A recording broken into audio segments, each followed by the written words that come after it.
다자하오, 여러분 안녕하십니까? 맛있는 중국학원 HSK 합격 복격기 양영호입니다. 6월 10일 HSK 6급 독해를 위한 적중 예상 특강을 진행하도록 하겠습니다. 오늘 제가 준비하는 건요, 독해 3부분입니다. 잘 아시는 것처럼 독해 3부분 문장 넣기 문제 어떻게 풀어야지 잘 풀 수 있는가 한번 얘기를 해드릴게요. 저는요, 이 풀이법이 자신 있습니다. 여러분들 독해 3부분을 감으로만 의존하는 경우가 많은데 절대 그러시면 안 됩니다. 한계가 있어요. 그렇게 풀면은.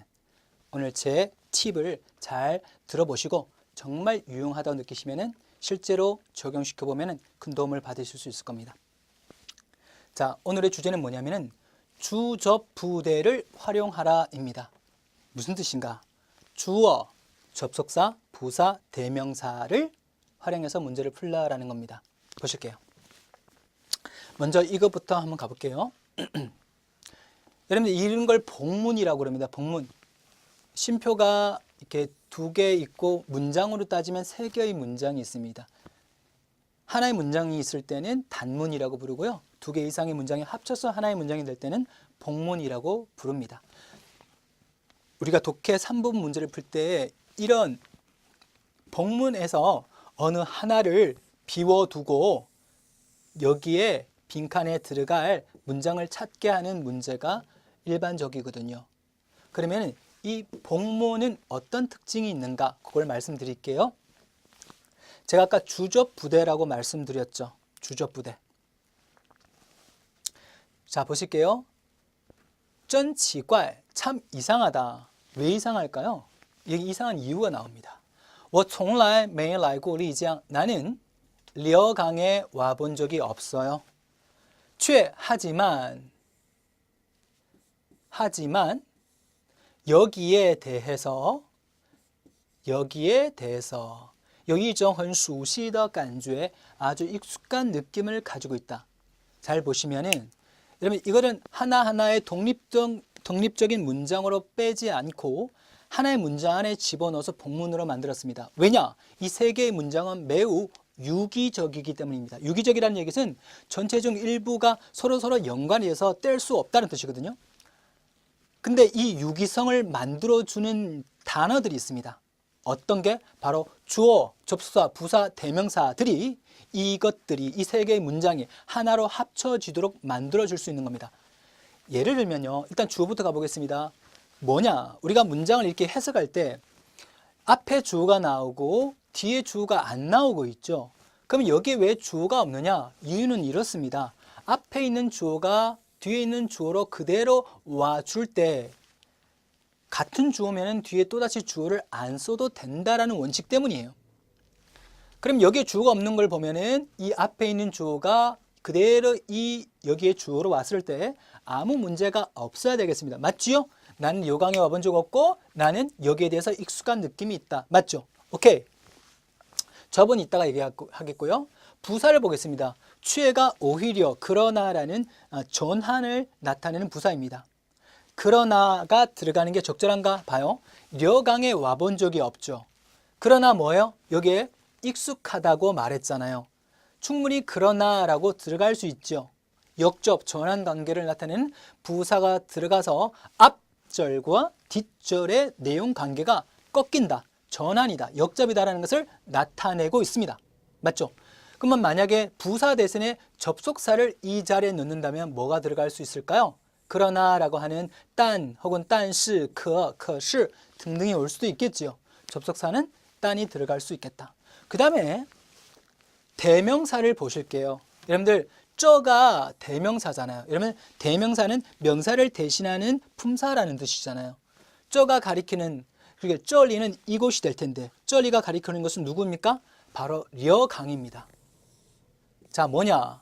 이미 앞에 한번 나왔던 구체적인 대상이 뒤에 다시 한번 등장하게 될 때 그 단어를, 구체적인 단어를 그대로 쓰는 것이 아니고 받을 수 있는 대명사로 대신 받는 겁니다. 그래서 쩌리가 이 자리에 들어가게 된다면은 쩌리가 가리키는 구체적인 장소가 반드시 앞에 나와줘야 된다라는 겁니다.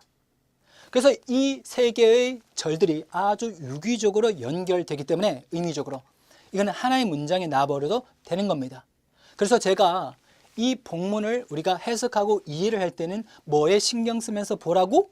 주접 부대를 신경 쓰면서 이해하고 해석해야 된다는 겁니다. 아시겠죠? 자, 주접 부대라고 말씀드렸습니다. 그럼 진짜 실전 적용하게 한번 가볼게요. 여러분들 화면상 이렇게 전체를 다 풀어보고 갈 수가 없겠네요. 제가 끊어서 여러분들한테 쉽게 이해되도록 설명해 드리겠습니다. 자, 뭐 이렇게 지문이 막 나올 거예요. 이렇게 막 나올 건데, 그러면은 이런 얘기를 해볼게요. 먼저 지문을, 자, 독해 3부분에서 지문을 먼저 보느냐, 아니면 밑에 A, B, C, D, E를 먼저 보느냐. A, B, C, D, E를 먼저 봐야 됩니다. 왜냐하면 A, B, C, D에 무엇을 신경을 써야 되느냐? 주접 부대를 신경 써야 되기 때문입니다. 자, 너무 디테일하게 해석하지 말고 뭘 찾아야 된다? 주접 부대 중심으로 빠르고 신속하게 힌트가 될 만한 단어를 찾아놓고 지문을 해석하는 게 맞아요. 아시겠지요? 그럼 여러분들이 보시면은 A, B, C, D, E 각각의 문장에서 힌트가 될 만한 요소들을 찾아낼 수 있습니까? 무엇을 중심으로? 주접 부대를 중심으로. 자, 이 말을 빠뜨릴 것 같아 제가 미리 말씀드릴게요. 어떤 친구들은 선생님 저는 그냥 감으로 다 되던데요. 네, 그런 친구들 있습니다.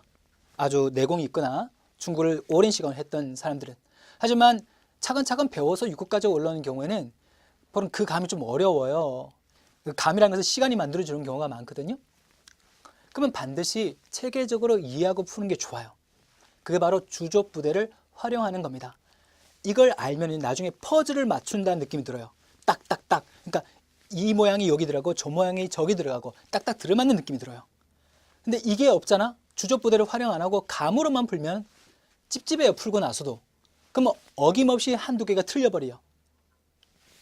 잘 기억하세요. 자, 그럼 이걸 보시면 어떤 부분이 내가 힌트가 될 수 있다라고 생각이 들어야 되느냐? 바로 이겁니다.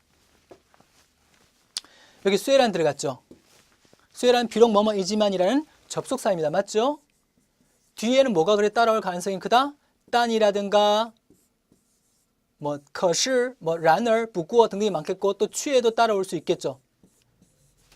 아하, 뒷절에는 이런 것들이 따라와줘야 되겠다. 그리고 B를 보면은 会在太阳风内引起波动.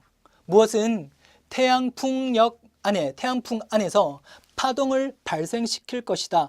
주어가 없는 겁니다. 아, 여긴 주어가 빠졌구나. 10. 声音的传递, 소리의 전달은 并不指 풍사가 뭐라고요? 부사입니다. 단지依赖, 의존하다, 공치, 공개만 의존하지 않는다. 이 말은 소리의 전달이 또 무엇 다른 것에도 의존할 수 있다는 뜻을 암시하고 있는 겁니다. 왜냐? 指가 들어갔기 때문에 단지. 자, D. 月球, 다른, 취해. 자, 뭡니까? 부사이지 않습니까? 다른, 오히려. 그러니까 취해가 들어갔다는 얘기는 앞의 내용과 반대가 된다, 전환이 된다라는 거죠. 매우 지징, 고요한 장소이다. 다른 오히려 고요한 장소이다. 그러면 앞에는 뭔가 고요하지 않다, 내지는 시끄럽다, 이런 내용이 나와줘야 되겠죠. 취해 때문에 그렇습니다. 그 다음에 이 나가 있네요. 나, 그라는 거 대명사예요. 대명사. 나, 성인, 그 소리라고 하는 것은 반드시 앞 내용에 뭐다? 소리에 대한 내용이 있어야 돼요. 그 소리는 뭐다? 像是 뭐뭐인 것 같다. 지구상에서의 风雨声, 비바람 소리 같다라는 겁니다. 이해되십니까? 그래서 여러분들 제가 지금 해석한 것, 분석한 만큼 디테일하지 않을 수 있지만 적어도 쇠란이라든가 주어가 없다라든가 부사가 들어갔다든가 대명사가 들어갔다라는 점은 인지를 하고 문제를 보셔야지 막연하게 풀지 않게 되는 겁니다. 퍼즐 맞추듯이 딱딱딱 들어맞게 문제를 풀어갈 수가 있게 됩니다. 주접 부대를 신경 쓰라. 아시겠죠? 자, 가보겠습니다. 자, 첫 단락인데요. 한번 가볼게요. 지구상에 我们可以听到, 우리는 들을 수 있습니다. 제가 해석이 좀 빠를 수 있을 테니까 충분히 양해하시기 바랍니다. 各种不同的声音, 지구상에는 각기 다른 소리가 들립니다. 하지만 딴 접속사가 나오면 긴장해라. 그러나 据我所知, 내가 아는 바에 따르면. 71번. 뒤에 또 뭐가 있다? 힌트? 인웨이가 있다. 완전 중요하겠네. 그래서 이 문장을 보면서 그냥 바쁘니까 막 해석 생각하는 것이 아니고 내 눈에는 이게 딱딱 눈에 들어와야 돼요. 알겠죠? 자, 지구상에는 많은 소리를 들을 수 있다. 하지만 내가 알기로는 뭐뭐이다. 그리고 뒤에 보면 왜냐하면은 지구 표면은 공기가 없고 소리를 우파할 수 없다. 귀로 전달할 수 없기 때문이다 라는 겁니다. 그럼 뭐가 들어오면 좋을까요? 여러분 생각해 보세요. 그쵸? 왜냐하면 여기 달에 대한 얘기도 나왔고 내가 알기로는 하지만 이 들어갔습니다. 지구에는 각종 소리가 있다라고 했습니다. 각종 소리가 없는 곳이 바로 달이죠. D가 정답입니다. 달은 오히려 매우 고요한 장소입니다. 맞죠? 딴이 들어가면서 취해가 같이 따라와주고 이게 결과라면 뒤에 원인의 내용과 결합이 되고 있습니다. 이 D가 여기 오면은 달은 오히려 매우 조용한 장소입니다. 왜냐하면요. 달의 표면은 공기가 없어서 소리를 귀에 전달할 수 없기 때문입니다. 결과 원인의 관계가 명확해집니다. 그죠? 이 접속사를 이용해서 가능하다는 거죠. 근데 이 문제 실제 학생들이 풀도록 시켜보면 첫 번째 문제를 많이 어려울 때가 많더라고요. 혹시나 여러분 첫 번째 빈칸이 답이 확실하지 않다. 그럼 무리하게 고르시면 안 돼요. 첫 단추가 어그러지면 다 무너지거든요. 하지만 여러분들이 우리가 주접부대라는 것을 배웠기 때문에 충분히 D를 확신할 수 있어야 됩니다. 아시겠죠? 자, 그 다음에 해석 가볼게요. 자, 첫 단락에서 문제 제기합니다. 하지만 지구에서 진짜 조금의 소리도 듣지 못하는 걸까? 미안해요. 달에서는 정말로 조금의 소리도 듣지 못하는 걸까? 그래서 이 글의 논지는 뭐다? 달과 달에서의 소리에 대한 얘기를 할 거예요. 과학 지문인데 이런 게 좀 어렵죠. 가겠습니다. 두 번째 단락. 자, 사실은요. 달에서 활동하는 위항员, 우주인도 소리를 들을 수 있대요. 자, 달에서도 소리를 들을 수 있대. 그러면 72번 문제가 나오고 문장이 끝나요. 뭐가 좋을까요? 생각해 보세요. 그렇습니다. 그 소리는 달에서 들을 수 있는 그 소리는 지구에서의 무엇과 비슷하다? 비바람 소리와 비슷하대요. 딱 알맞잖아요. 그쵸? 이 소리를 나성인이라고 다시 받았고 여기에 문장이 끝나야 되는데 얘가 끝 문장으로 오면은 무리가 없습니다. 그래서 두 번째 72번 정답은 E가 되는 겁니다. 마저 계속해서 갈게요.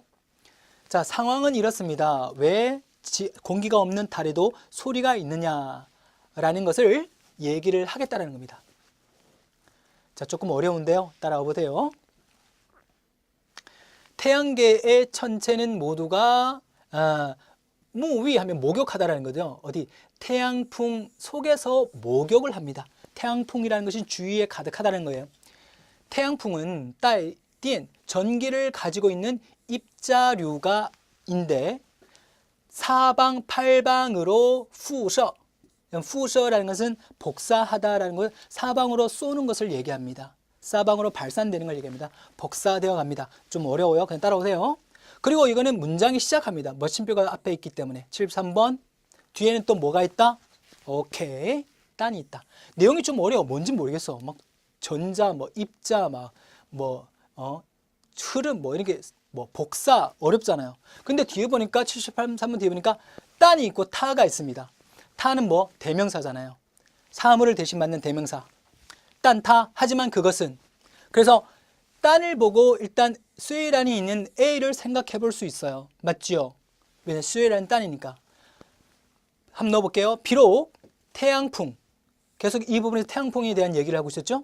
태양풍의 미두, 밀도는 十分稀薄, 희박하지만, 밀도는 매우 희박하지만, 하지만 그것은 뭘 가리킨다? 태양풍을 가리키겠죠. 태양풍의 속도는 빠르다. 오케이, 구도가 잘 맞고 있습니다. 매우 희박하다와 속도는 매우 빠르다. 이렇게 잘 대비가 되고 있죠. 그래서 A가 정답이 되는 겁니다. 그러니까 이 부분을 100%는 아니더라도 8, 90% 이해를 하고 푼다? 좀 어려울 수 있어요. 하지만 이 구조적으로 판단을 해보니까 주접부대의 시각에 접근해보니까 탁탁 들어맞는 느낌이 들어요. 이렇게 풀어야 된다는 겁니다. 자, 가장 빠르게는 초당 2000km에 이를 수 있다. 2000km에 이를 수 있다. 약 12급의 태풍의 3만 배이다. 오, 자, 어쨌든 엄청난 속도가 있는데 태양풍이라는 것이 엄청나게 빠르다라는 얘기를 하고 있습니다. 자, 그 다음 가볼게요. 如此快的粒子流 이렇게 빠른 입자류가 갑자기 撞击在 어디에 충돌하다. 위항후 우주복에 부딪히게 된다. 발생이 되는 소리는 거의 통과 위항후 뭘 통하여? 우주복을 통하여 传递到 어디로 전달될 수 있다. 위항후엔 우주인의 귀 안에까지 전달될 수 있다. 결국 뭐냐면 태양풍이라는 것이 있는데 엄청 빨라서 이게 우주복에 부딪히면은 이 우주복에 부딪히면서 우주인의 귀에 전달된다. 이것이 소리로 인식될 수 있다라는 얘기를 하고 있어요. 要知道 알아야 한다라는 게 나오고 뒤에 보니까 固体液体也可以传递. 여러분들 이 문장을 보면서 어떤 생각이 드실까요? 여러분들은 힌트가 될 만한 단어가 어디 있나요? 그렇습니다. 주접부대에서 뭐? 부사가 있죠? 누구? 바로 이해라는 겁니다. 보이십니까? 이해가 왜 있나요? 固体, 고체, 液体, 액체 또한 거의 전달될 수 있다 그랬습니다. 그 말은 소리를 전달할 수 있는 존재가 고체, 액체 말고 우선적으로 뭐가 하나가 더 있었다는 얘기거든요. 그런 의미에서 본다면 C를 보십시오. 소리의 전달은 결코 단지 우리가 중요하게 생각했던 부사 단지,依赖, 공기에만 의존하지 않고 그리고 고체, 액체 또한 전달할 수 있다. 딱 들어맞지 않습니까? 우리가 얘가 부사이니까 얘를 문제 푸는데 활용해야지라는 생각을 하지 않으면 그냥 넘어가 버릴 수 있어요. 그러시면 안 됩니다. 아시겠죠? 부사네? 그럼 이것을 활용할 수 있지 않을까? 액체 또한 전달할 수 있다는 뜻이니까 무엇이 전달한다는 얘기가 더 앞에 있을 수 있겠네? 마침 즈가 있고 공기에만 의존하진 않는다. 액체 또한 가능하다. 그러니까 얘가 딱 들어와야 되겠네. C가 정답. 그리고 이제 마지막 문제는 당연히 남은 하나의 제시문이 정답이 되겠죠. 자, 보겠습니다. 여기 보면은 그러면 제가 해석 빨리 하겠습니다. 만약에 우주복이 없다면 소리를 전달하는 우주복이 없다면 달에는 정말로 아주 조용할까? 과학자의 분석에 따르면 설령 아무것도 입지 않는다 할지라도 귀를 지구 표면에 가까이 대면은 또한 소리를 들을 수 있다. 급속히 빠른 태양풍은 그 전자 입자를 지니고 달 표면에 부딪힌다. 아따 어렵다. 근데 또 75번 뒤에 보니까 이게 있네요. 힌트가 될 만한 게 뭐가 있을까요? 찾으셨나요? 이 여기에서 대명사가 있잖아요. 이 파동도 태양풍 자체를 통해서 우리 귀에 전해질 수 있다라고 합니다. 그래서 태양풍에 대한 얘기가 회자 태양풍 내 그리고 이거 뽀똥이라는 말이 있잖아요. 파동, 이란 종류의 파동. 그래서 여기서 파동이 앞에서 언급이 된다면은 여기서 다시 파동이 나올 때 저종 뽀똥이라고 얘기하는 것이 맞겠죠. 대명사를 활용해서 B가 정답인 걸 알 수 있다. 가능하시겠죠? 네. 자, 여러분들 오늘 제가 약간 빠르게 진행한 면도 있습니다. 문제를 미리 풀어보고 제 강의를 들으면 더 잘 이해가 됐을 테지만 물론 그거 없이도 제가 워낙 체계적으로 설명을 했기 때문에 주접부대 중심으로 잘 이해했으리라 생각하고 이제는 독해 3부분은 그냥 감으로만 푸는 게 아니고 주접부대를 중심으로 마치 퍼즐을 맞춘다는 느낌으로 푸는 연습을 해야 된다. 반드시 효과가 있다. 아시겠죠? 그리고 여러분들 접속사를 많이 알아두어야 됩니다. 접속사 중요한 게 한 12개 정도가 있거든요. 제가 깔끔하게 정리해놨습니다. 6급 빈출 접속사 고정 격식 다음에다가 양용어의 차이나는 HSK 치시면은 제 카페가 나옵니다. 거기서 좋은 자료 활용하시길 바래요. 가장 좋은 거는 뭐다? 맛있는 중고 학원 강남역에 있습니다. 오셔갖고 저랑 딱 한 달 혹은 2달 빡세게 6급을 공부하면은 충분히 좋은 성적으로 합격하실 수 있습니다. 제가 그렇게 만들어 드릴 겁니다. 아시겠죠? 네. 자, 6월 10일 HSK 6급 시험 독해 3부분을 위한 특강 강의를 마치도록 하겠습니다. 여러분들 수고하셨고요. 다른 좋은 장소에서 또 찾아뵙겠습니다. 大家辛苦了，再见。